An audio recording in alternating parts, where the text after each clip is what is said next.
Thank you very much. Good morning to everyone. Am I audible? Yes, yes. Okay, thank you. So before I discuss about the neuromechanics as an application area for machine learning, I would also like to take this opportunity to introduce the audience about my lab. Uh, for a I would still like to spend like 2-3 minutes on that just to give an idea what kind of work is going on in the lab. And probably I also feel that these kind of forums or talks are a very good interface to kind of attract the bright minds as well as to convey the overall idea of the research lab, so that you have a very good skilled students in your lab, and you can gear up with the research work. So with this, this is neuromechanics research lab at IIT Delhi, which I'm heading right now, and I started this lab in July 2016 after I returned back from US. And mostly we do experimental and computational techniques. Like for example, everybody of you are also mostly working on artificial intelligence, and I think brain is the best kind of subject for the computational people to understand, because this is the most mysterious organ in the human body, which can be decoded by applying some intelligent computational techniques. One of the application area of these experimental and computational techniques are uh, elderly population as well as the amputee population. We do a lot of AI applications in various biomedical engineering projects, starting from undergrad to masters, as well as in PhD and postdoc.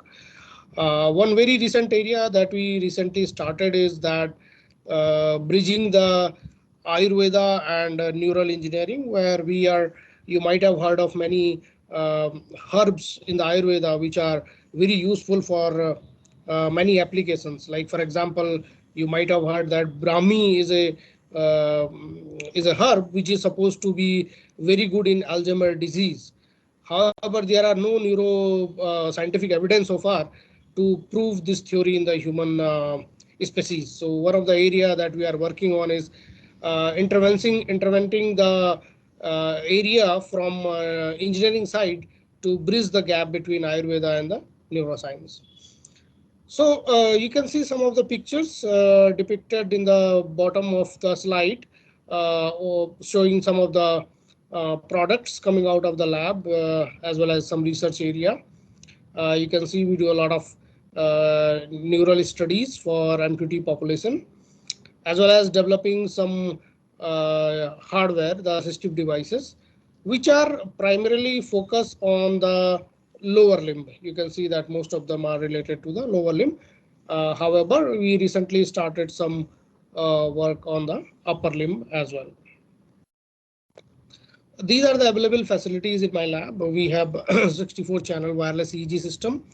Uh, Similarly, we have 12 channel wireless EMG system, and both of them are wireless because we ask the participants to walk in a free environment. So it is very important for us that we have a wireless connection to avoid any hindrance which can cause the abnormal walking. So it's a complete wireless system.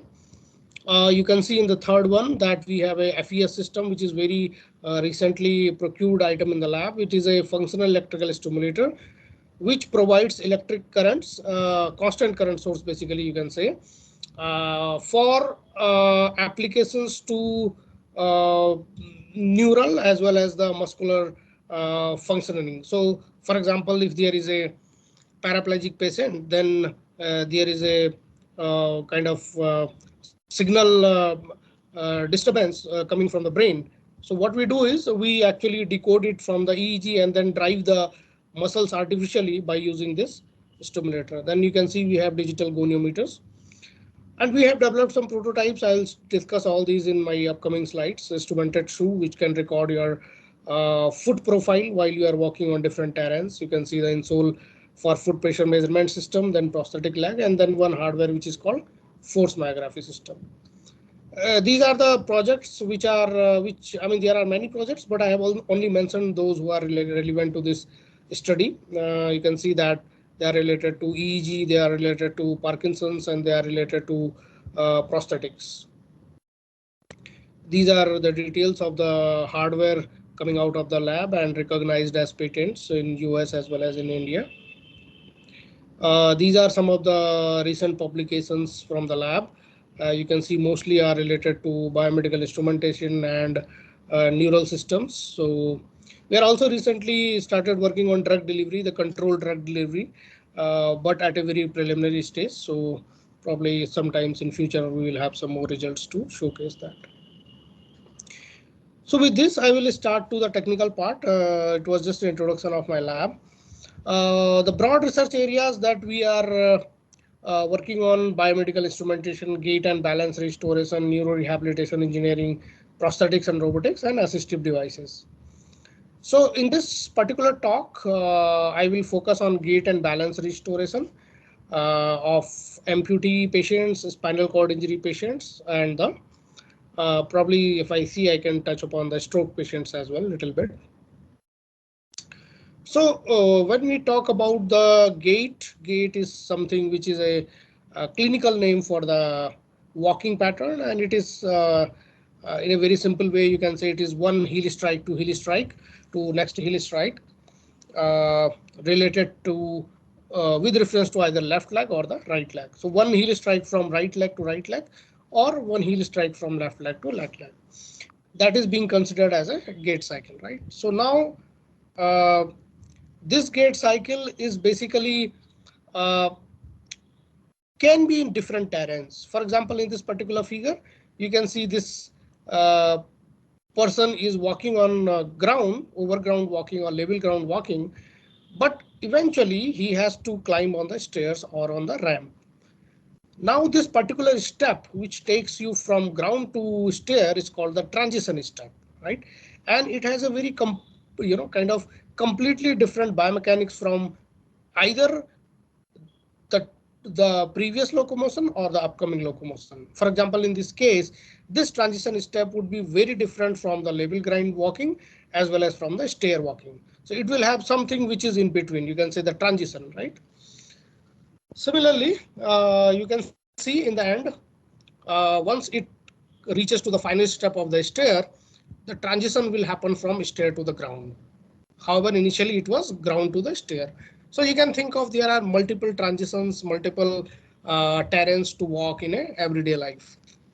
Broadly, you can call them in terms of types of walking, like you can see here, level walking, ramp ascent, ramp descent, stair ascent, and stair descent.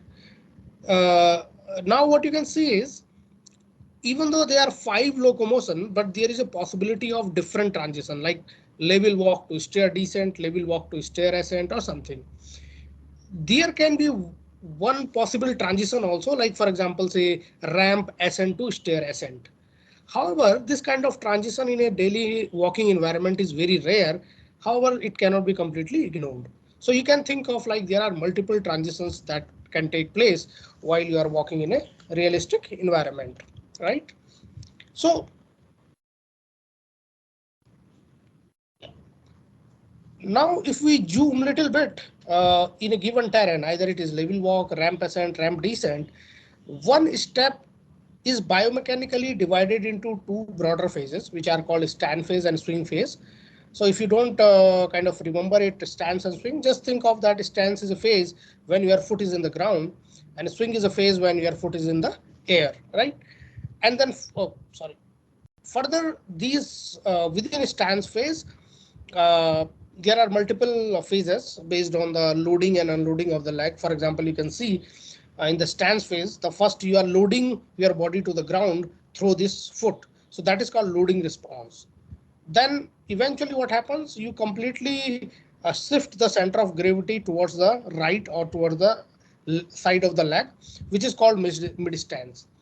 And in the next one, while taking the foot to the next step, you actually reach to the terminal stance and pre-swing phase. And then you take the center of gravity forward for the next step by the swinging the leg to the next step. So this all consists of various percentages of the entire gait cycle, that is heel strike to heel strike. These are just the numbers based on the population, or you can say the average of most percentile of the population. However, it can vary based on your walking speed. It can vary based on your, you can say, if you have any mindset, like for example, it's also affected by the cognition, like what is the mental state at that particular point of time.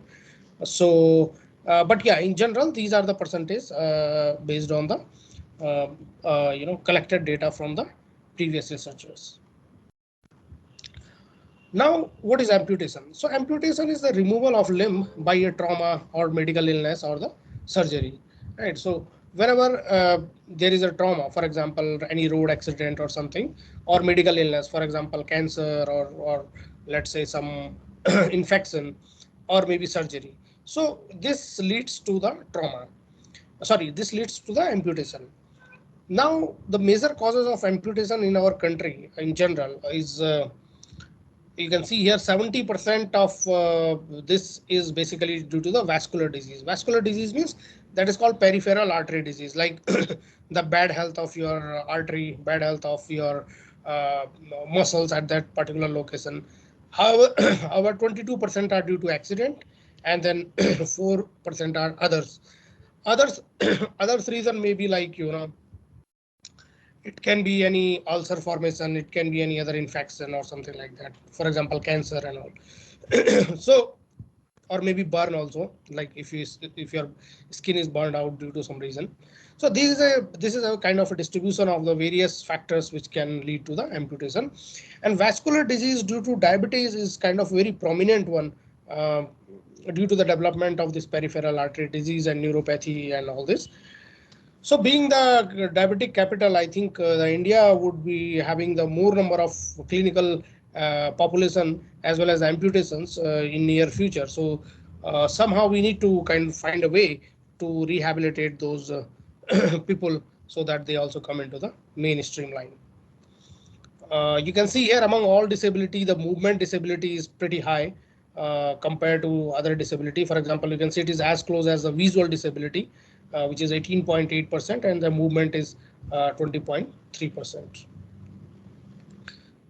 Now, there is a very, kind of a life-changing event, amputation for a given person. Just before amputation and after amputation, the life changes in a very negative way, because you lose your own limb. If your family rely on you for any financial reliability, then that affects a lot. Your social interaction actually reduces, which is due to the negatively influenced body image and the quality of life. And sometimes it is very difficult to return to work and normal routine. So the idea is basically to kind of rehabilitate or develop something which can help people to bring to the mainstream line, right? So yeah. So then in prosthesis is one of the way which is kind of a human machine interface that helps those people who have lost their lower limb to kind of come back to their daily routine with certain training time and all this. So among these prostheses, passive and the semi-active or active prostheses are very popular. The passive one, you can think of that they don't return any energy. They rather use all the metabolic energy, and then you have to consume or you have to spend a lot of metabolic energy to drive these passive prostheses.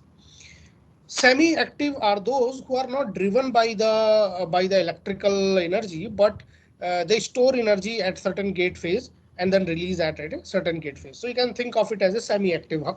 However, they are better than passive in the sense that semi-active will not expect at the input so much of metabolic energy as compared to passive, and that's why the semi-active prosthesis will be having less fatigue compared to the passive prosthesis. Active prostheses are something which are kind of, you can think of an automated one.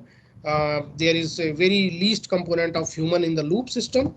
It's just like there is a motor or some electrical actuator which takes you forward by kind of actuating the actuator based on certain signals. Passive and semi-active prostheses are very popular in the market. A lot of companies are there. Active, recently there are some commercial devices available in the market. However, the active prostheses are very, very costly, right? Passive one is very cheap. The Jaipur foot and all. However, then you have to understand that passive prosthesis will not be able to provide any energy to the amputee person. So he has to rely on his residual energy, which may lead to the fatigue very quickly. Semi-active is something very interesting because it does not need to be driven by the electrical energy that way, that it use any actuator. It uses the energy of amputee itself in such a way that if it is uniformly distributed across the gait cycle, uh, although it does not produce any net energy. So if you net means if you sum up throughout the gait cycle, there is no extra energy being produced. However, the net energy will never go to the negative one, right? So as you can see in the active, there are hydraulic, pneumatic, and motor control. So if we talk about the control strategies for these devices, they are mostly in a very standard, they work in a very standard framework where you have a sensing element which sense the either the intent of the locomotion or either it sense the current state of the prosthetic device, and based on that it applies some machine learning algorithms and then try to understand that what are the gait phases or what is the current locomotion, and based on that it drives the prosthetic leg and the actuator control. These three areas itself are one dimension in the, you can say that they each block serves one dimension of the prosthetic engineering. However, in this particular talk, I will just discuss about the variable sensing and the classification part. One group of researcher is always working on the actuator part to make the miniaturized actuator, to make the energy efficient actuator. That is a very interesting area. However, our group does not work on that. This is more of a material scientist who work on this actuator part. So as you can see, I will be discussing more about the sensing as well as the classification or the machine learning part. So now, as I said, sensing part. So there are various signals in the literature which are being used popularly to be fed to the machine learning algorithm to decode the current state of locomotion or the current state of the gait phase. Just a second.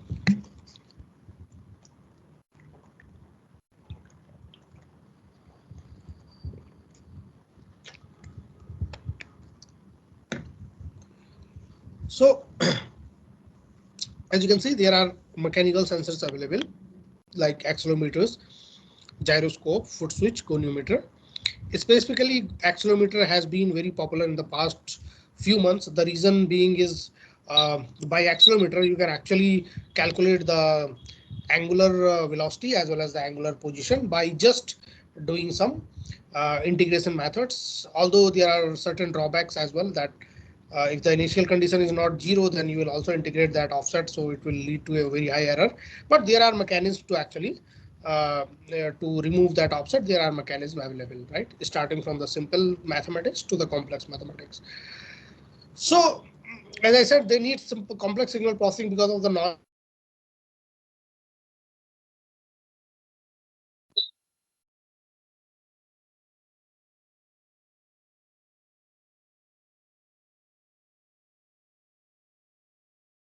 Not a good idea. Your classifier.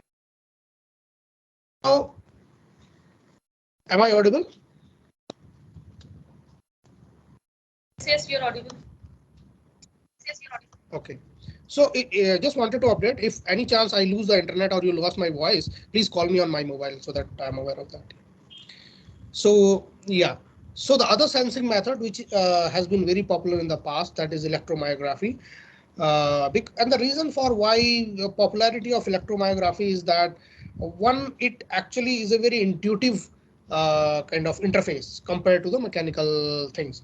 Intuitive in the sense, if you see technically, the body movements also are driven by the electromyography.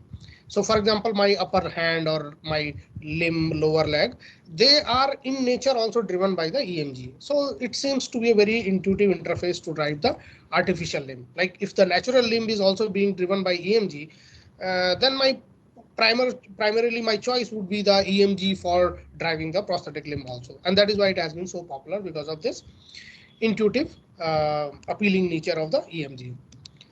However, this EMG has certain drawbacks. It is very sensitive for the anatomical locations. For example, if you place the EMG towards the distal part of the muscle, probably the strength of the EMG will not be very great. So you always prefer that the location of the muscles, location of the electrode is as close as to the belly part of the muscle.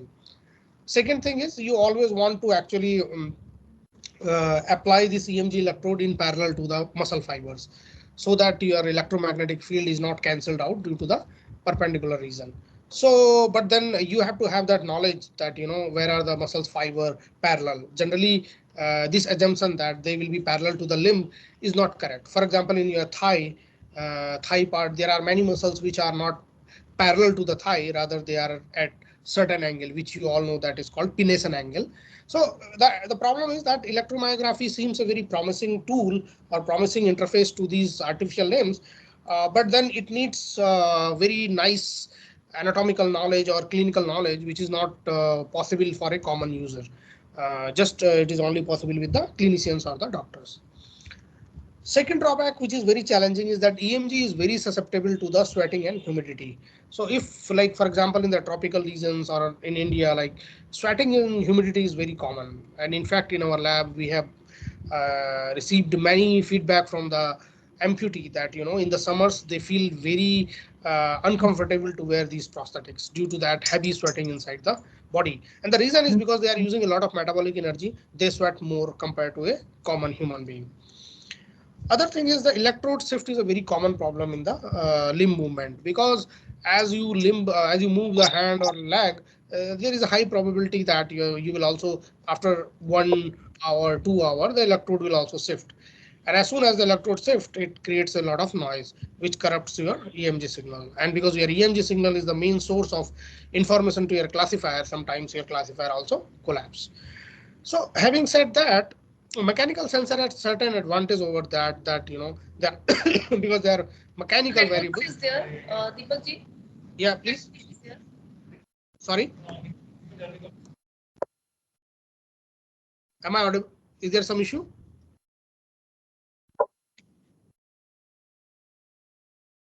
Hello, am I audible?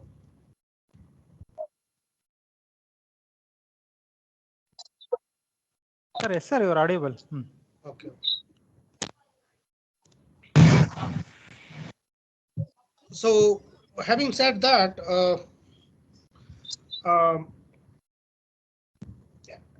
we have been using these two signals for understanding the gait cycle, as well as understanding the clinical gaits as well, and also to drive the prosthetics and the assistive devices. Now, as I said, these two sensors had their own disadvantage. For example, EMG I have already explained. In the mechanical sensors, although they are very good in that way that they are not susceptible to the sweating and humidity because they are mechanical variables. However, EMG is a physiological variable. But the problem with the mechanical sensors is that they actually appear after the motion has happened, right? So what will happen? You will move your limb. Acceleration will record some signal when you will be moving your limb, right?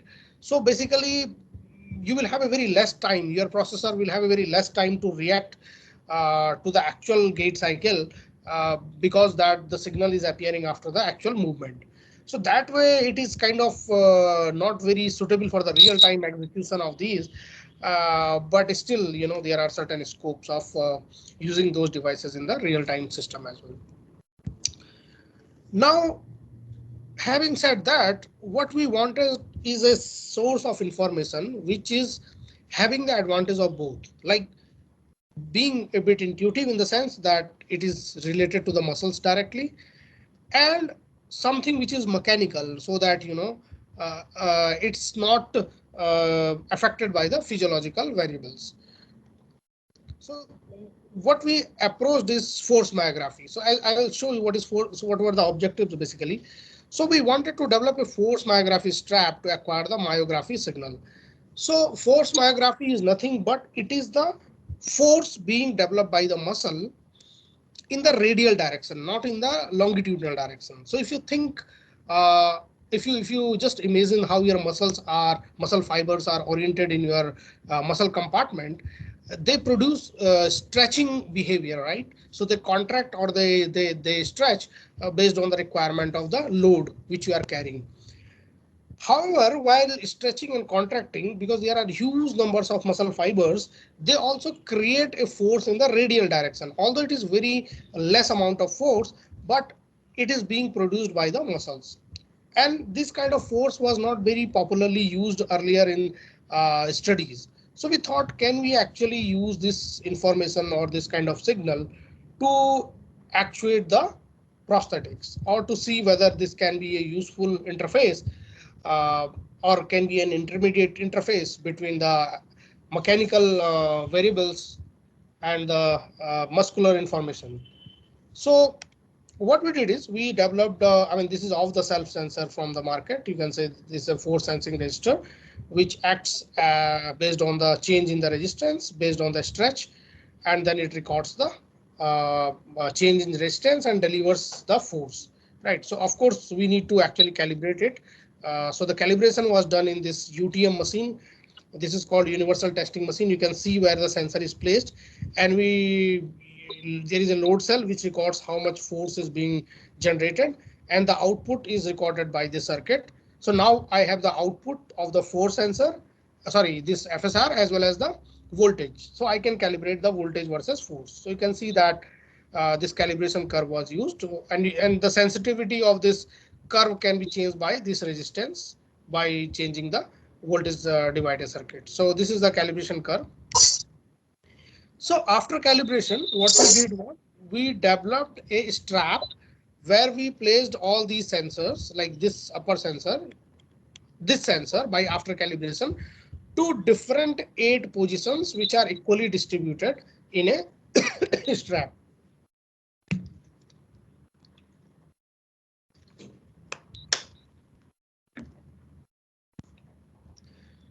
So, but this was a non-stretchable FMG strap, and this is the actual developed device you can see here, which is wrapped around the thigh.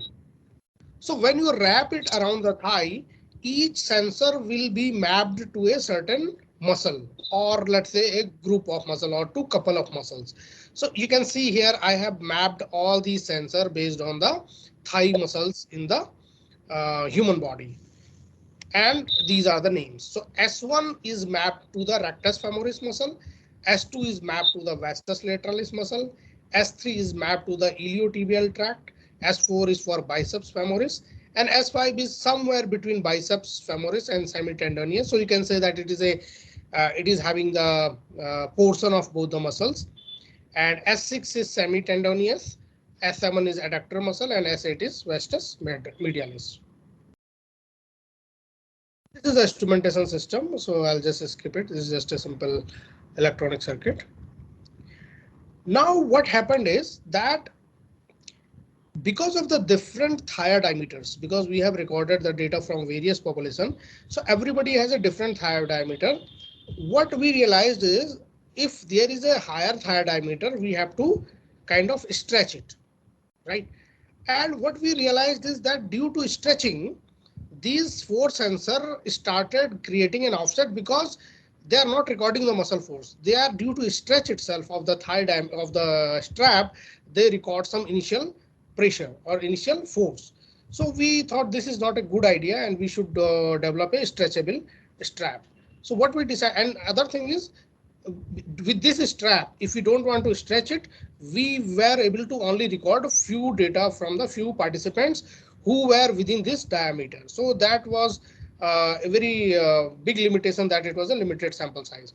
So what we did was we made a stretchable strap rather than a fixed strap, so that if there is a higher diameter, we can just stretch the strap and the sensor does not feel any initial force, and it only records the force of the muscles rather than the force due to the stretching of the strap. So this is how it looks like exactly. Another contribution coming in the hardware is, you can see insole here. These insole we developed in our lab, where they are simple 100 sensors below this. Why 100 is a reason, because we want to have a very precise information of the gait cycle. And which gait cycle I'm talking? Let me go back and show you.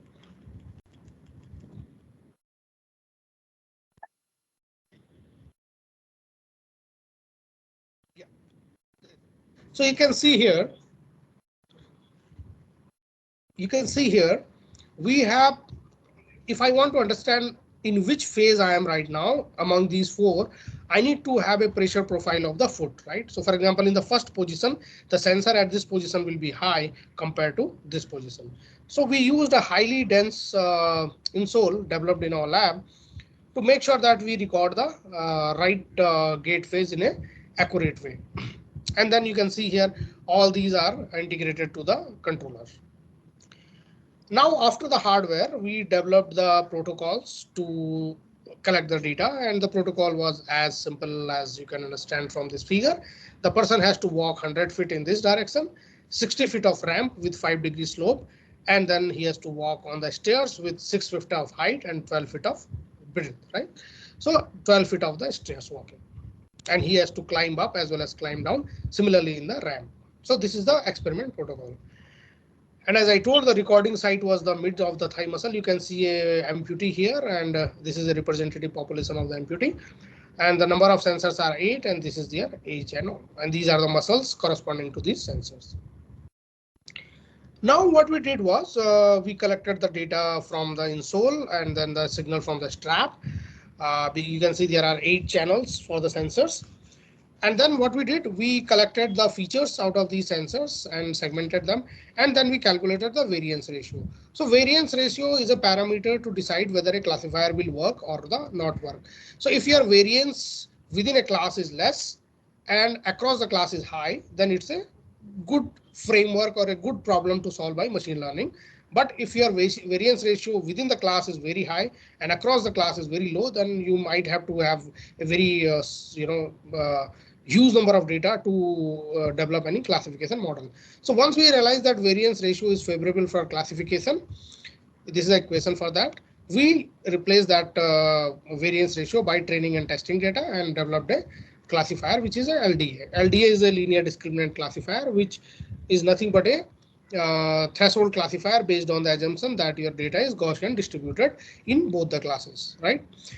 Even if you violate that Gaussian assumption of this um, assumption of this normal distribution, you can go for a higher version of LDA, which is called QDA, that coordinate discriminant analysis, right? So in the LDA, you are assuming that you are having a linear boundary of the classifier at the risk of getting low accuracy. But in the QDA, you can fairly assume that there is a nonlinear boundary. And of course, by taking that complexity into the picture, you improve your classification accuracy. These are the features extracted from the FMG signal, and you can see that they are very simple features, minimum, maximum, and I'll show you why it is like that. When you see the waveform, you can, by visualizing itself, you can see that these features are good enough to classify the FMG signal corresponding to different terrains of the walking. And the criteria was leave one out cross validation method. So I'll show you a typical FMG signal. How does it look like? This is corresponding to one sensor. This is the first is the raw signal that we acquired, and in the next one we filtered it with low pass frequency, that is 10 hertz. And 10 hertz is basically because generally your walking speed or any movement of the human body, they are generally not very very high movements, high frequency movements. So then we smoothened it by 5-point averaging. You can see the change in the signal with respect to the original one.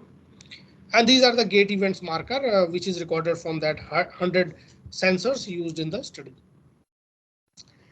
This is the overall, you can see the summary of the results, or not the results, or rather I would say the summary of the data. You can see in the row we have the sensors data, and in the column we have the data from different terrains. So LW represents the level walk, RA represents the ramp ascent, RD represents the ramp descent, SA represents the stair ascent, and SD represents the stair descent. The blue color profile shows the amputee, and the healthy data is shown by the red color, right? So you can see that all the data is normalized from 0 to 1 in order to ensure that the comparison is fair.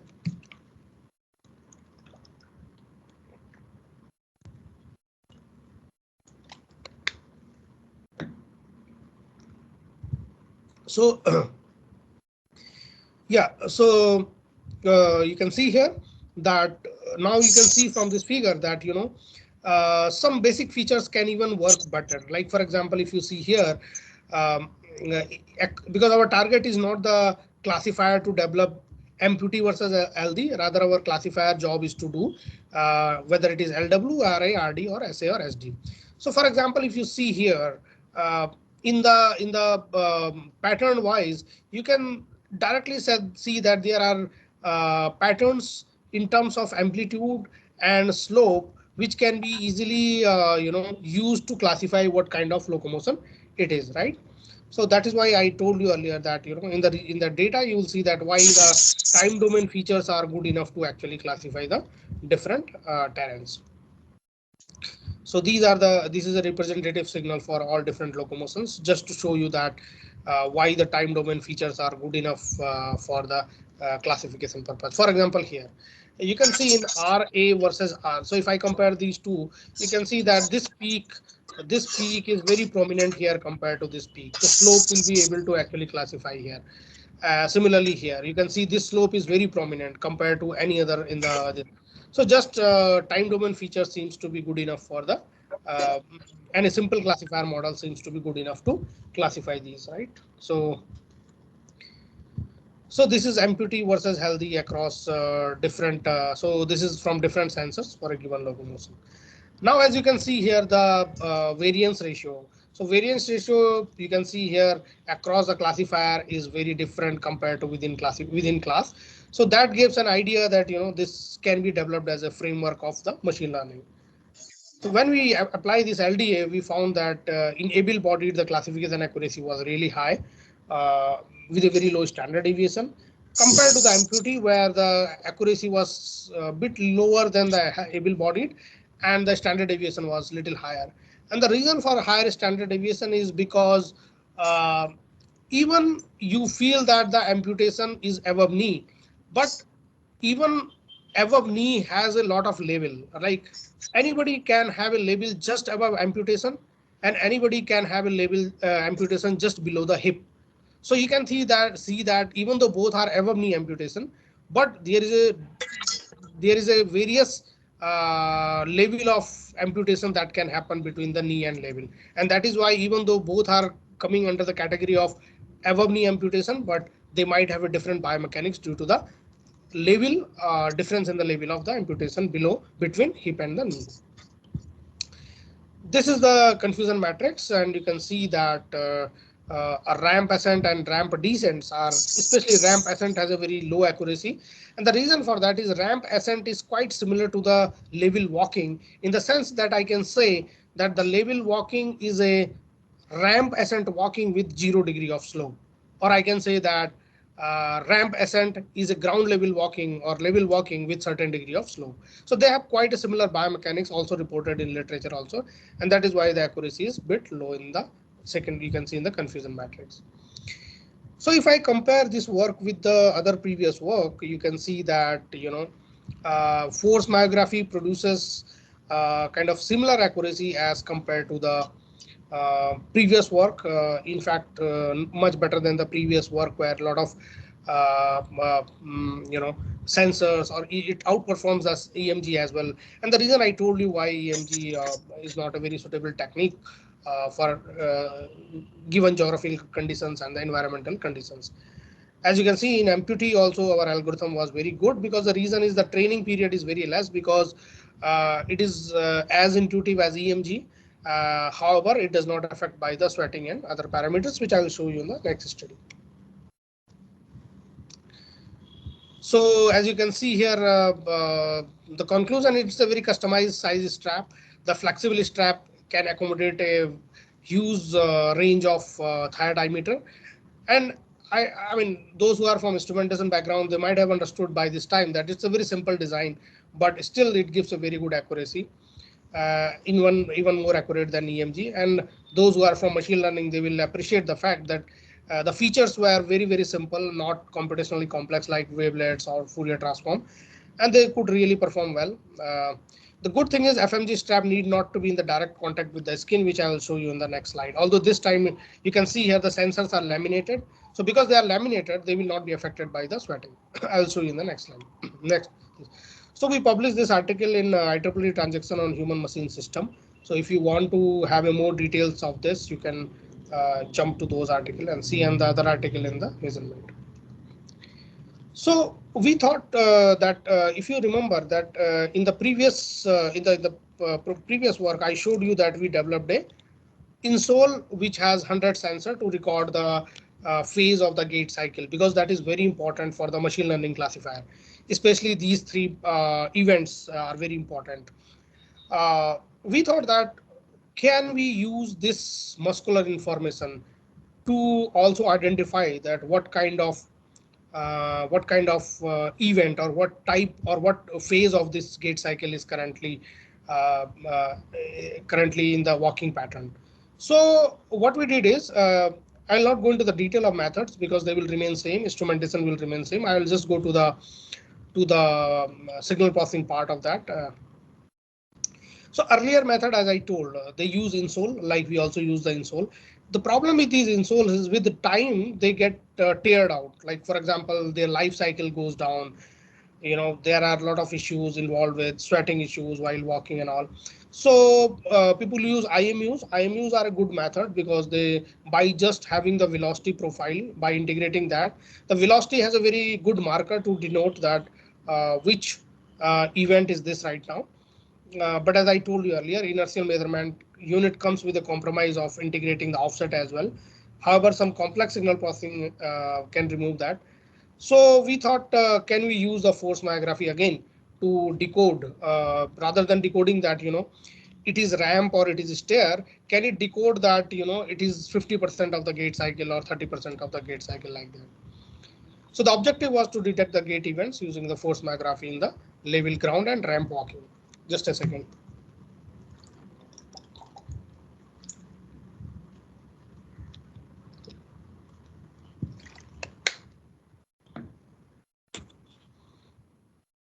So you can see this participants, the same participant. So you can see here,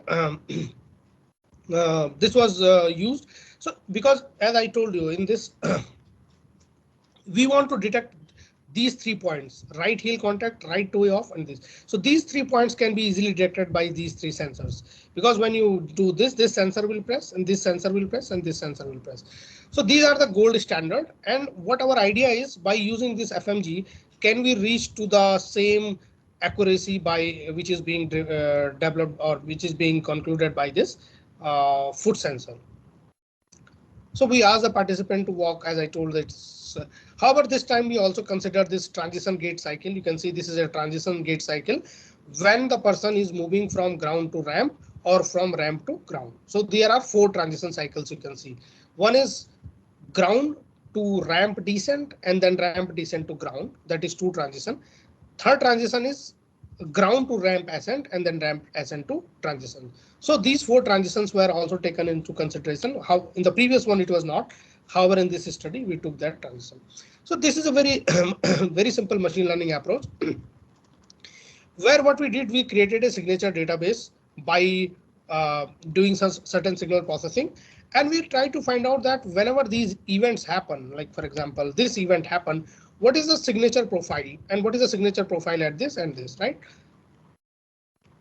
And we created a signature database. Now whenever a testing trial comes, we do the similar signal processing, similar signal HR extraction, and then based on that we create a correlation vector. So it's a vector which records that what is the correlation value if this particular signature is moved across this signature database. And then we in the correlation vector we calculated the peak value, because this peak value means this point, at this point the signature matching was the highest. And then we assume that if this is the case, then we can actually detect the gate events for 3 different patterns. So yeah, as you can see here,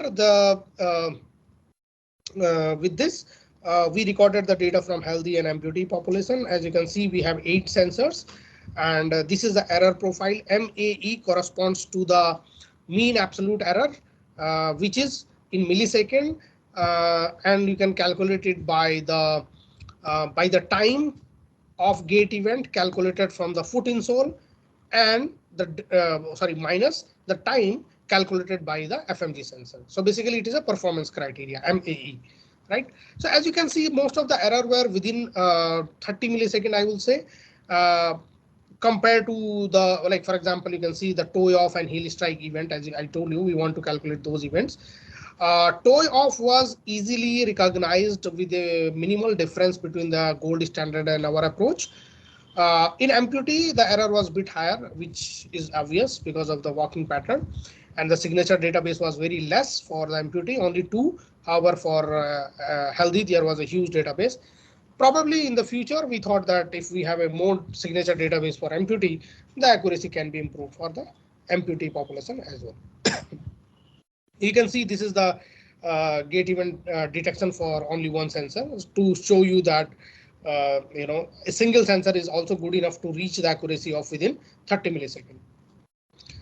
So as you can see here, these are the accuracies from the previous reported algorithm, which use the different devices, accelerometer, gyroscope, and we are almost better than them in terms of transition steps as well as the ground steps. Similarly, in the amputee also, you can see that nobody has so far taken the consideration of transition gate cycle except our research work. So what we observed is that the sensor S1 on rectus femoris in sagittal plane gives a superior form. We analyzed all the sensors, that is S1 to S8, and we observed that S1 is the much better sensor. And then we also observed that high standard deviation was observed in the different terrain, and that is due to the different walking speed. Because you will observe that, for example, you are walking with X speed in the ground. As soon as you go to the terrain, your speed naturally goes down. That is due to the, because you are going towards the, you are going against the gravity. You have to pull up a lot of muscle energy to reach to same speed. And due to the optimization of the done by the brain, your speed actually goes down with the same metabolic energy. Also, there is one important criteria in the transition step. It is very important to consider that at which, from what distance of the boundary. So for example, this is a boundary between the ground and the ramp. It is also important consideration that from which place you actually took the transition. So for example, in the previous case, in the case of D1, in the D1, the transition step will have more of ground level features compared to the ramp. However, in the D2 case, the signature will be more towards the ramp rather than the ground level. But this is a very natural phenomena, and we did not want to control it through the experiment. So we are assuming that in our data set, we have all the combination of D1 and D2, and the accuracy is reported by taking all these variations into consideration. So there is no controlled instruction to the patient or the participant that you have to transition from D1 or D2. So we make it free to realize that it should be a real environment of walking. So this work we also published in IEEE transaction on instrumentation and measurement. So if you want to go through the details of signal processing or the signature database matching and all, you can refer to this paper. So we'll continue with this same study. I told you, right? So now there is a big catch. That is, I'll show you here probably. Yeah. If you see here, this strap is placed by the scholar in my lab. And what he did is he actually measured certain distance from the hip and certain distance from the knee, and then he placed it based on that criteria. Now what happens generally is whenever an amputee goes to home after the return, or after he returned back from the home, next day he never measures this distance because it is very cumbersome, like it is very kind of tricky or puzzling for him. He will just make a guess, and then make it based on the guess, he will place this by its own at certain distance, which might be possible that he will not place at the right place, right? He may shift it up, down. So we thought if this is a case, then our classifier should not collapse, right? Because the signal may change because he will change the position. Although he will try his best to place at the same position, but that is nearly impossible to have the same location. So we wanted to kind of test this tough condition in our classifier. So what we did was,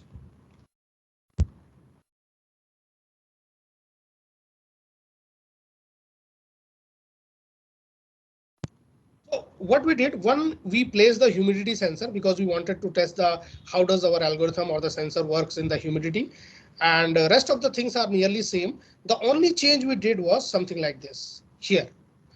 We intensely changed the sensor positions. We moved the strip to the left side. So this is the base position. We moved the strip to the left position, then the right position, then the upward, and then the downward. So you can see this is the base position. I moved it left, then I moved right, then I moved up, and then I moved the down with reference to one particular point. The idea was we wanted to explore all the shifting which a amputee can do while wearing the sensor next day after returning back to the home. And we wanted to see that which position is optimal and all these other criteria. So we shifted by 5%. So now the challenge was, because everybody has a different tire diameter, how do we shift? Because the shift has to be fixed, right? We cannot change shift across the population, otherwise the results will be biased. So we decided we will shift by 5% of the thigh circumference for each person, whether he is fatty, whether he is thin or whatever.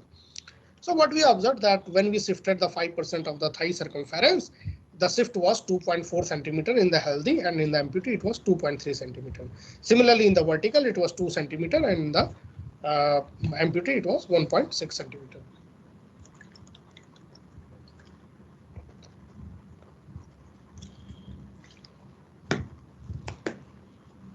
So clinically we call them base position, lateral shift position. The lateral means left side, medial towards the right, proximal means towards the body, distal means down. So if you are not comfortable with these names, it is left, right, up, down. If you want to know clinically, it is lateral, medial, proximal, and distal, right? So it is always good to know the clinical understanding or clinical vocabulary of these layman words.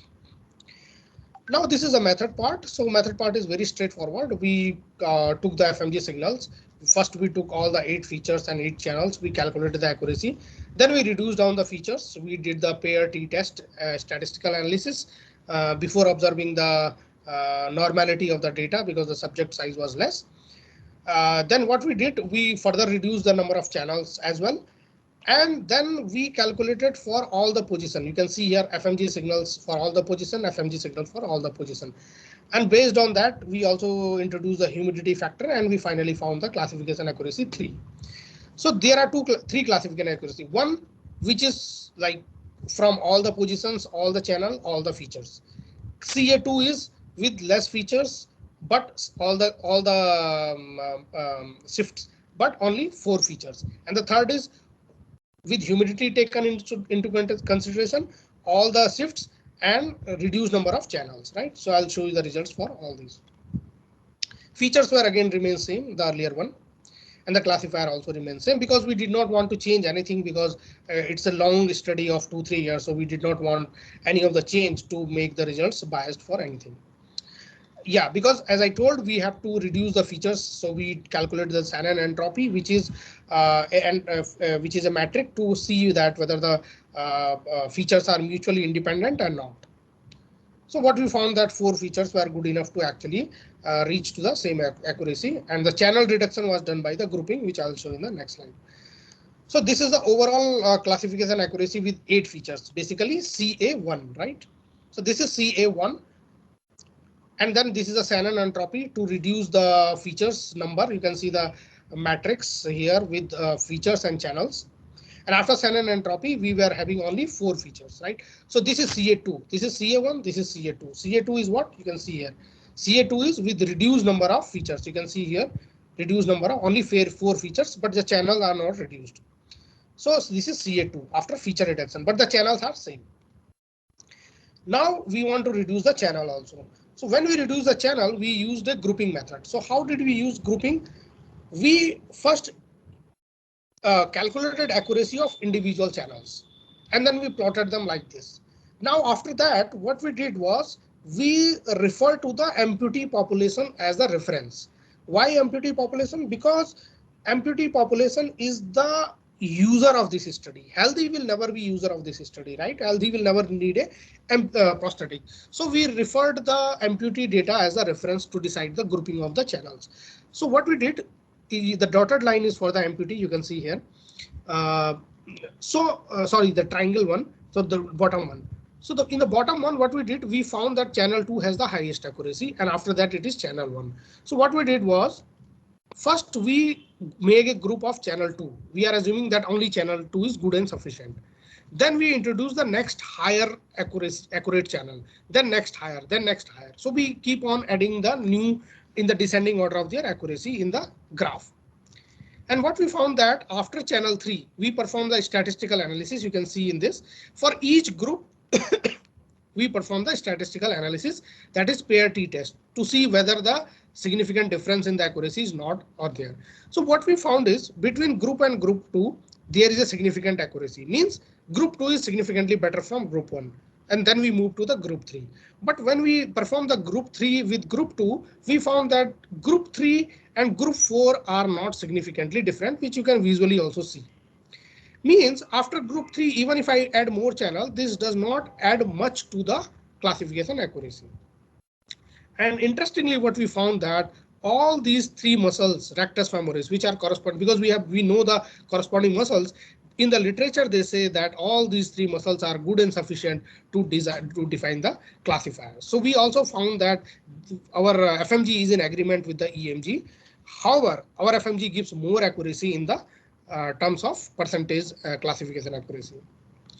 The interesting outcome of this study was also this, that if you see that humidity increased with time, of course, because it is a summer season when the data was collected. With each trial, the patient, because he is walking inside the socket, it's a huge humidity. So accuracy did not drop even with the accuracy. However, accuracy was the humidity was significantly changed from first trial to fifth trial, but the accuracy was not deteriorated within the fifth trial. So that is something very unique, because in EMG it was not observed. That in EMG it was observed as the humidity increased, the accuracy decreased in the EMG.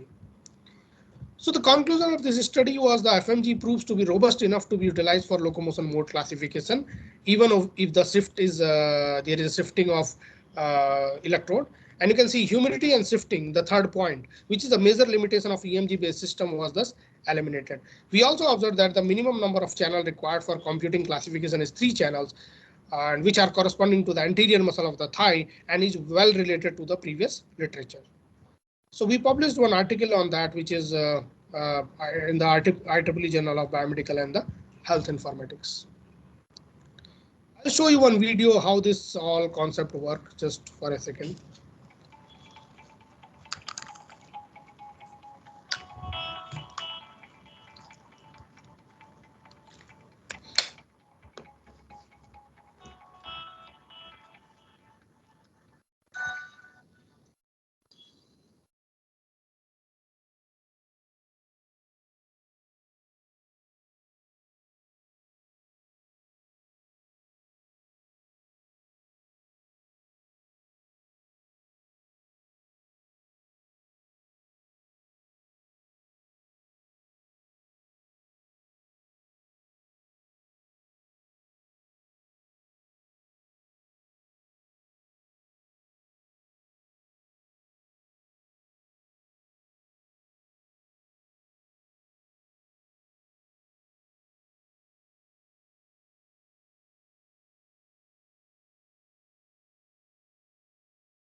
So far we have tested it on 3 MBA. It's a quite old video. Now we have transferred it to a company in Chandigarh, and they are working to kind of commercialize it as soon as possible. So we did the tech transfer very recently.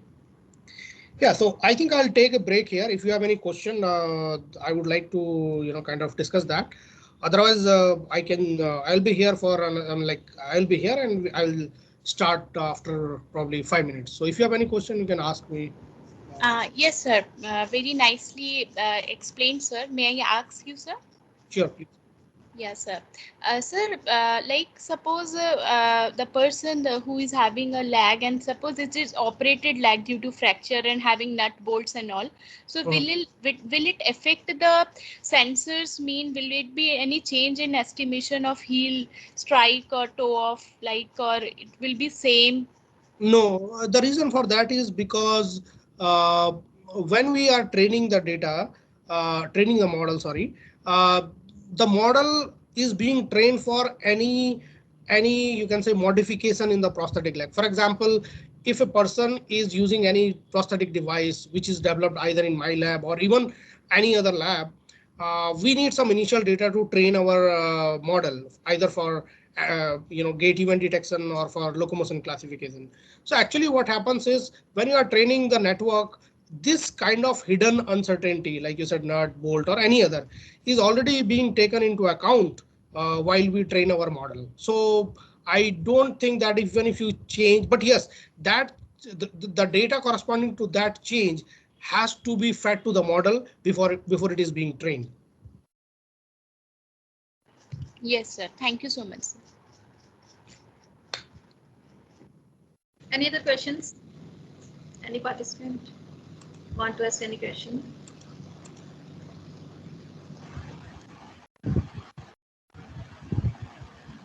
Sumita Das. Yes. Hello, ma'am. I have a question to sir. Yeah, please. Yes, sir. My question is that if I'm trying to do or make any device which can track the total gait cycle of that transtibial amputee patient, and I have to get those data for the artificial intelligence implementation. So how can I build that system for transtibial amputees only? So what you will have to do is probably because while working with any clinical population, not even clinical, if you are having any participant in your study, the very first thing that you need to do is get a ethical clearance. So generally, every medical hospital or any medical college will have a ethical committee. So you will have to approach them first and ask them that you want to conduct these kind of experiment. They will evaluate your application, and if they feel that your experiment will not harm either physically or mentally the patient, they will give you a document that okay, we are okay and you can conduct your experiments. Once you get that ethical clearance, either you can get your own data by developing hardware, or you can approach some existing lab, because that will be easier for you, because if you want to start from the scratch, it will take a lot of time to develop these sensors. And so this what I have shown you is last, I think, 3 or 4 years of work in my lab. So that takes a lot of time. So it's better if you can approach somebody who is already working in this area and who can give you the data. But if you want to invest a long time in this, like you have planned that you will be working on this area, then probably developing your own lab from the scratch will also be a good idea. Okay, thank you, sir. But right now, if I want to get those data, so sir, can you suggest any way out from your side so that I can do this kind of work? So you can discuss me with me after the presentation. I will share my email ID, and if Yes, yes, sir. you Yes, sir. can, Please, if you can help me, or if I can get your guidance, that will be a very good thing. yeah, not a problem.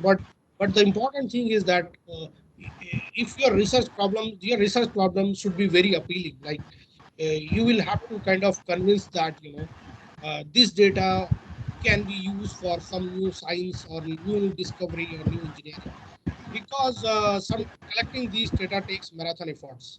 As I told Yes, it sir. you can imagine the situation, asking an amputee to walk 5 trials in ground, 5 trials in stair ascent, 5 trials in stair descent, and 5 trials in ramp ascent, and 5 trials in ramp descent with various condition of shifting. It takes full day, and the amputee is so tired. It's like it's a very tough marathon effort to collect the data. So I'll be very happy to share my data, but then you will have to convince that there is something new science that you will bring to the society or bring to the researchers while using that method. I'll be happy to share that. Yeah, yes, sir, definitely. I will share my details with you. So if you kindly share your mail ID so that I can contact you. Yeah, so I'll right away, otherwise I'll forget later. So I've just kind of put my email ID in the chat box. So anybody who wants to use it. Yes, sir. Thank you, sir. Thank you so much. It's okay.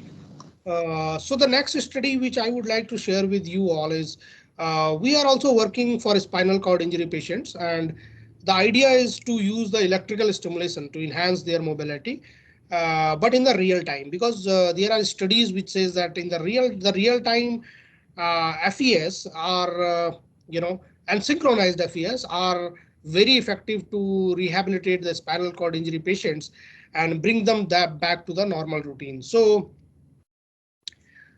I'll just give an idea of what is the spinal cord injury. So you know all this, that there are various branching nerves coming out of the spinal cord.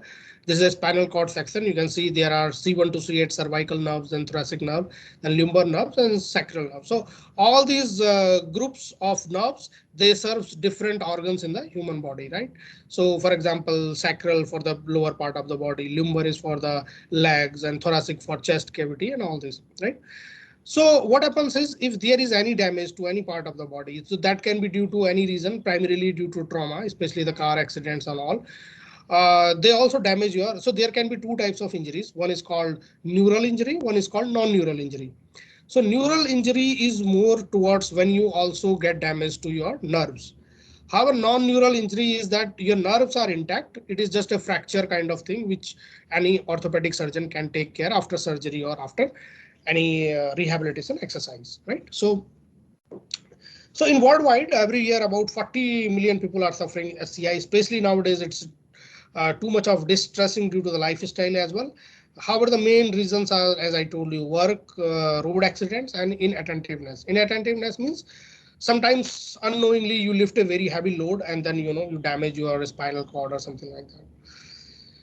As I told you, there are different labels of the injury: C4 injury, C6 injury, T6 injury, and the L1 injury. So they refer to which generally if you have an injury, let us say C6 injury, it means that below that you will also lose the functioning below that injury, right? So there are like most of the injuries happen in the young adult age, and that is, I told you, because of the trauma or the car accidents or these kind of things. So what happens is the level of neuromuscular activity, because what happens, your muscles are intact, right? So for example, upper limb muscles or upper lower limb muscles. What happens is, because your nerves are not sending the signal, but the muscle is intact, because the muscles are not receiving the signal, and that is why they become inactive. Slowly you get the muscle atrophy. Atrophy means you will see that your muscles are getting looser. They are not strengthened, right? And similarly, they are, because the paralysis, the loading condition and the length of the muscles may also vary due to the not being used for a longer time. As I told you, the atrophy level increases due to the lack of rehabilitative treatment. Now, after spinal cord injury, it is very important to prevent the denervation atrophy of the muscle. We want that till, if possible, your muscle strength should not go. They should be, you should use your muscle. But then the problem is, how will you use muscle? Because the signals are not coming from the spinal cord, right? And it can happen to any part of your body, as I told you, because every segment of the spinal cord, these nerves, they serves different part of the body, and based on that, you can have a neurogenic bladder and bowel. Like you are not able to control your urine, or you are not able to control your bowel. You can have pressure ulcers because you are sitting on the chair for a longer time. You can have deep vein thrombosis when your blood clotting happens in your veins. So it's not that you only have a spinal cord injury. These spinal cord injury later, lead to many complications in the due course of time. And as you can see in the figure, it's not only the human body that suffers. It is like your activity of daily living, your social life also get disturbed. You get into depression. So we want to kind of think that how to rehabilitate those people, right? So there are many methods, physiotherapy but all these are manual methods. As you can see here, mostly they are manually driven. And the reason for that, why they are manually driven, is because every human body is different. Every human body has a different level of injury. Every human body has a different muscle mass, different musculoskeletal modeling. Every one is unique in that way. So you cannot design an automatic controller for that. So that is why mostly are the man driven, or you can say clinician driven. So this is a pictorial diagram to show what we want to do. So imagine this is your healthy, this is a healthy body. This is a corticospinal tract coming to spinal cord, and then it goes going to your muscles. Now the injury can happen between the cortical spinal tract. As I told, the nerves are damaged, and due to that there is no signal coming to this. What we are trying to do is we are injecting this current artificially so that this neurons or this axon does understand that, because this axon does not kind of bother whether this is coming from the neuron or it is coming artificially. The role of this axon is just to carry whatever is coming from there and take it to the muscles. So we are kind of putting two anode and cathode here and driving the current so that the signal can travel down to this part, right? So you can see the real picture in the right hand side, that one is cathode with different different electrode size, and the other is anode. And we inject the current so that the current is traveling through the nerves and then coming to the muscle, so that like in a natural human body. So we have simulated all the possible cases, and now we are trying to develop this in the real-time system. Like for example, what you will never reach to 45° directly. What you will do from 0 to 10 degrees, then 20 degrees, then 30, and then finally to 45. Similarly, accordingly, you will come back. So we are trying to simulate all the trajectory which are possible by a physiotherapist to give to the patients. And then we are giving the current accordingly and seeing our response. So due to Corona, we have not tested it in the real patients, but probably in next month, we are trying to recruit the patient for this. Simulation results are very promising. You can see the results are very promising in the way that the RMSE error between the required and the desired trajectory is very less, and the error is in the rhythmic gait. Rhythmic gait means periodic, random means sudden this step change and all this.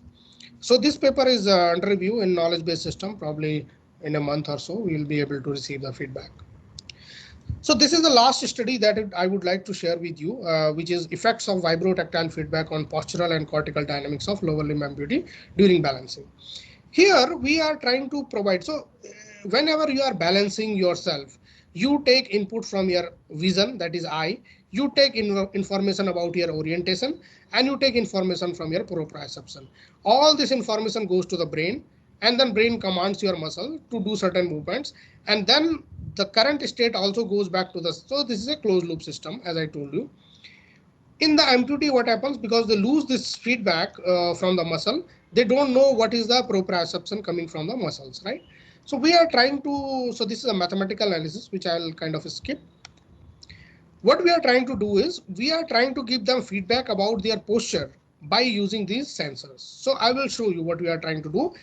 In this study, we are trying to see that whenever he moves back, because there is no muscles on the foot who will tell the the patient that he has moved back, we are giving this feed, because whenever he will move back, the sensor will activate. As soon as the sensor will activate, I will actuate a motor here. So that vibrational motor, which gives an idea to him that his leg has moved back, or his center of gravity has moved back. Similarly, when he is moving forward, this sensor will be activated and we will again give a cue. So this kind of artificial feedback, we want to explore whether that helped to the patient or not.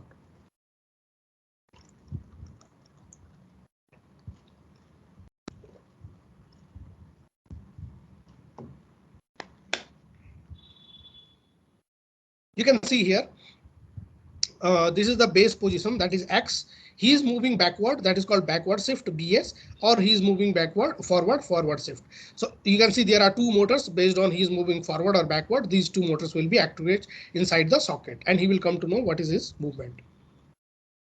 So you can see these motors are mapped to 3 different regions.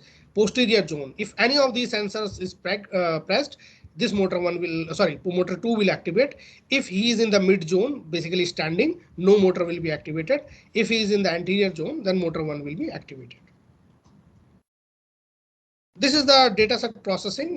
This is a very standard this one. So I'll not go into the detail, but I will like to focus on the last part. This is a discrete wavelet transform we want to use to understand that how different sensory information are contributing to the stability in the amputee population by using this artificial feedback.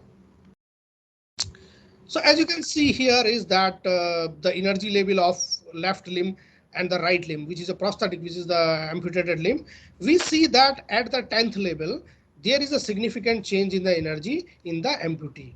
And the 10th level, actually, if you map that level to the energy, this corresponds to the somatosensory. Somatosensory means you can think of somatosensory if you are not aware of the clinical term. Like if I touch you, you will feel touch.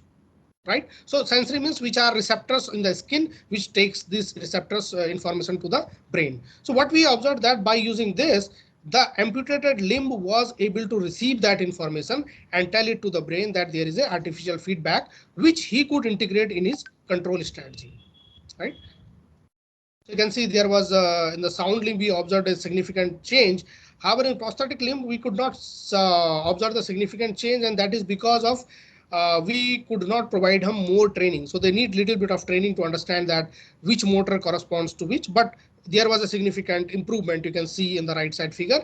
Sorry, there was an improvement, but not significant. So you can understand it that way. So I would like to summarize the specific contribution here that through the engineering analysis, through the signal processing, we could understand that which part of the sensory motor information helps to the brain to understand these artificial feedback. After that, because this we also recorded the EEG signal to see whether this feedback is really going to the brain and being integrated there in the control strategy. We use the EEG signal to show to validate our results from the previous studies. I'll just show you one video how this will work.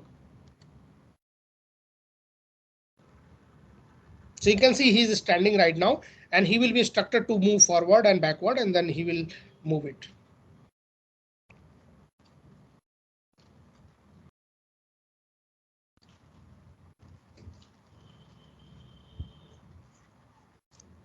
So he has moved forward now. So his center of pressure has already moved forward while he is moving forward, as well as center of gravity.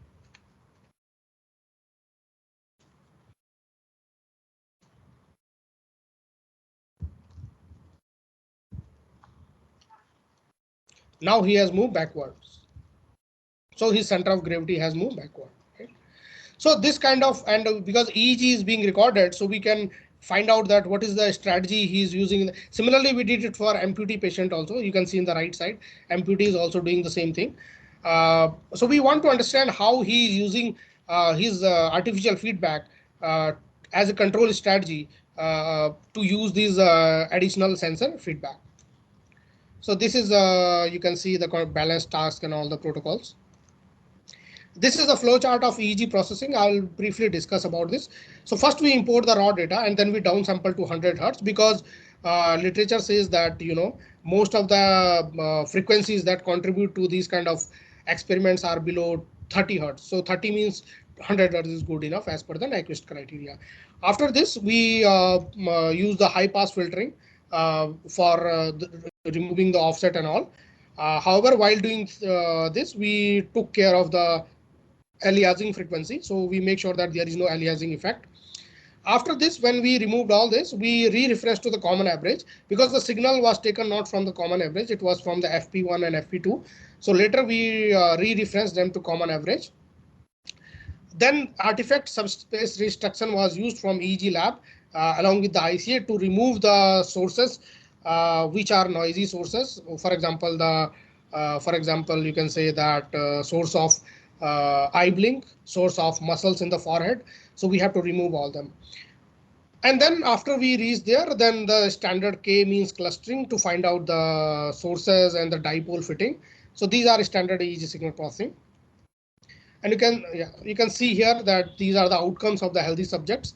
And we published this recently. I have not updated here in the Journal of Biomechanics, which is a very reputed journal of neural engineering.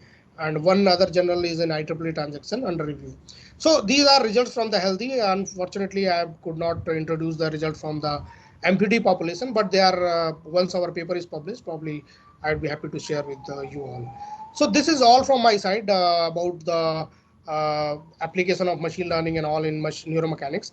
If you have any question, please feel free to ask. Any questions?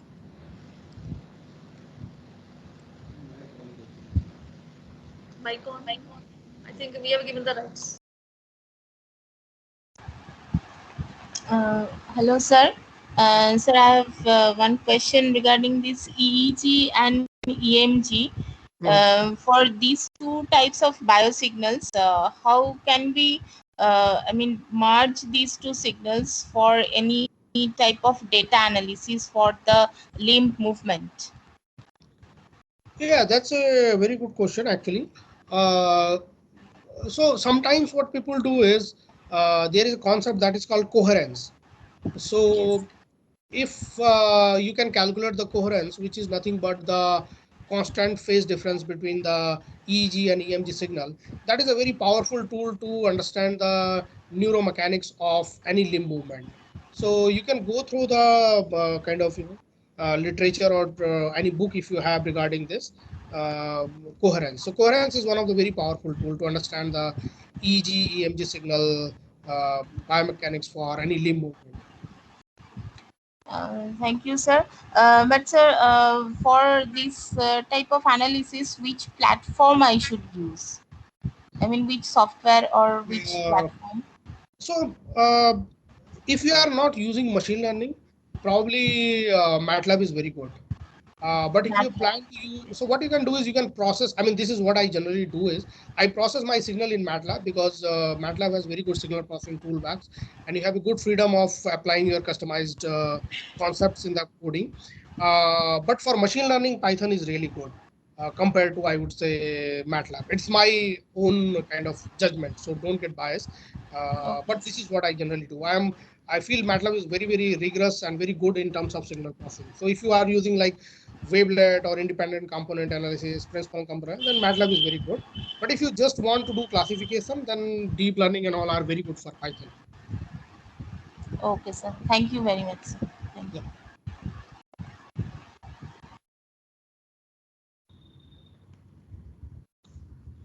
Any other question? Any other question? Those who are from the instrumentation stream. Any other question?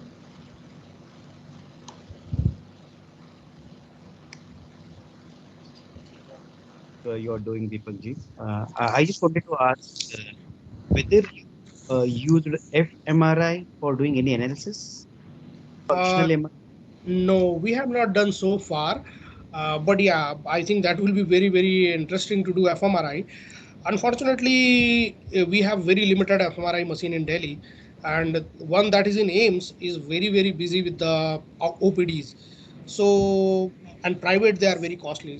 So I'm very interested in FRI because EEG only tells about the electrical activity of neurons. Sometimes, even if electrical activity is similar, which could be due to the basic reasoning or basic cognition of the patient, sometimes there are anatomical changes in the human brain structure, which EEG cannot tell. So probably fMRI will be a very good tool, and I would say that the dream to do this kind of. Sorry. There's one question in the chat box also. So yeah, as I said, fMRI would be a dream kind of analysis, but then it's very difficult to do given the scenario of limited machines in the fMRI. So far we have not done fMRI analysis, but probably we are collaborating with AIIMS people already and some private institution also, those who have fMRI. Okay, thank you. There is one question from Pankaj Punekar. He is writing, can you please tell me about the single and multi-channel EEG data? Which one is better for selection?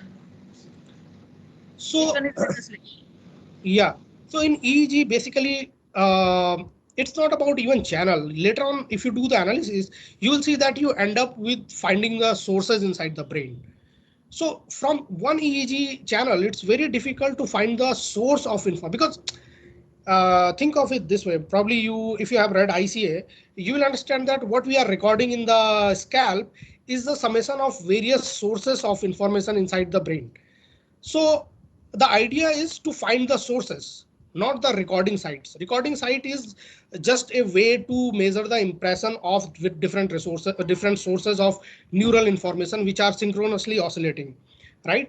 So one channel is very difficult to say that what was the neural resources, or sorry, what was the neural source of oscillation inside the brain. But if you have more number of channels, you can perform ICA. There are many, you can perform blind source separation technique to understand that what is the source. What is you can think of this way. If I am speaking, or let us say one more person is speaking next to me, and you cannot see both of us, but outside there are 4 mics or 4 microphones or 4 loudspeakers which are recording the voice of both of us. So these 4 speakers will only give you 4 channels, right? But if you see, you are more interested in that who is speaking inside, whether Professor Joshi or Professor XYZ. So in EEG it's same. What you record at the scalp is not so interesting. Interesting is what are the internal sources in the brain which you can derive from these recording sites. So more channel is always desirable, but then of course with more channel you have to pay more cost. So it depends on application also. For example, if you have a very unique application and you know that it can only happen in the frontal region, probably just buying a 30, 40,000 of EEG cap from the market is good enough. So I would say more channel is desirable, but then it should not be misused for a simple application as well. Any other question? So no more questions from participants. So I thank you, Dr. Deepak, for giving the insight of the system you developed. This field is really, really important. We came to know about right from the sensor placement, then signal processing, what are the limitations while we are taking the readings, and how the experimentation is to be performed, what are the gold standards, all these things you have covered. So machine learning is just the end of the part. So data acquisition and the sensor part is equally important. Through this lecture, I think participants have been able to understand this concept also, that right from the beginning, how to place sensor, how to do experimentation, then the data acquisition part, and then the machine learning part, which plays important role. So thank you so much, Deepak. Thanks for your informative talk. So I'm having one more question before leaving. You can answer if you can answer this. Sure. This is by Latha. She is writing, sir, you have given the training to the model for the back and front movement of the patient by using normal human. What may be the efficiency of that model, sir? This is question by Latha. Sorry, can you repeat the question? Yeah, sure. She has written, you have given training to the model for the back and the front movement of the patient by using normal human. What may be the efficiency of the model? So yeah, so because what we observed is that as soon as you give the information of the feedback to the participants, it goes to his motor cortex, and then based on that, the EMG or whatever you say, EEG is generated in such a way, so it's like a closed loop driven EMG or closed loop driven EEG. So the model was definitely efficient in the way that, you know, giving more information about the feedback actually enhances the signal representation for a given movement. So, so the basically idea was to actually improve that representation by introducing these kind of artificial feedback. Okay, any other query or any other question?